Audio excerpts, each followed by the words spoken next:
This is not a fairy tale, nor a typical love story. This is a testimony of two souls, wounded, wandering, and yet found. Not by each other first, but by God. God found a man searching for something he could not name. A man who longed for a woman who would receive him just as he was, so he could carry her. But he did not yet know how to love in the way God intended. And that brought damage to himself and to others. God also found a woman wounded beyond words. She no longer felt like a woman, not even like a human being. Her voice gone, her trust broken, her body not hers. She thought no man would ever see her as Eva and as an equal. His past was marked by longing, hidden, deep longing, but also by broken relationships, even a broken marriage. There was absence of connection, of fatherhood. He had never truly learned how to honor a woman, and his remorse ran deep. Her past had been one of silencing, overruling, sexual intimidation, not just from men, but from systems, the world, even the church. She never fit in until she broke and prayed, without a plan, without expectation. In his lowest hour, he fell to his knees. He prayed, "Lord, if you still want anything with me, then do whatever you will. Take me or break me. But please, speak clearly." He didn't pray for a woman. He surrendered his entire brokenness, despair, and disappointment into God's hands. At that very moment, she was praying too, in that same brokenness, with different words, without knowing that a man somewhere was also on his knees crying. She prayed, "Lord, if such a man still exists, one who will not claim me but carry me, then let him find me."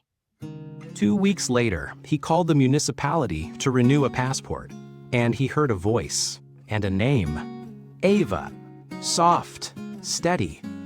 Something stirred in him, something he had never felt before, a deep recognition, as if her voice called home what had been missing all his life. A week later, she asked her colleague to switch shifts, so she could be at the front desk. She felt it, and when she saw him, she knew. This is my husband. When he saw her, he felt, this is her, his wife. Not a feeling of romance, but of remembrance, as if the rib, once taken from his side, had found its way home. What followed moved quickly, but not hastily. It was obedience. They both knew. No games, no masks, no doubt. Within 1 month, they were married, not to fulfill a dream, but because they knew God had written this story, long before either of them were born. And on January 10th, 2026, their daughter was born, their first child. She came into the world in peace, in stillness, in love. Their daughter is not just a child. She is the answer to every prayer and the echo of their obedience. She is proof of more than life. She is proof of restored origin.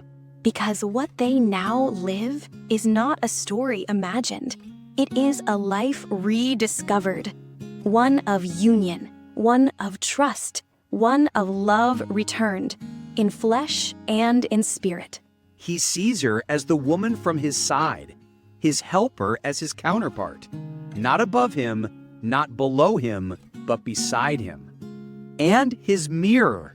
She sees him as a foundation, a shelter, a man who honors her in body, soul, and spirit, who receives her without taking anything from her.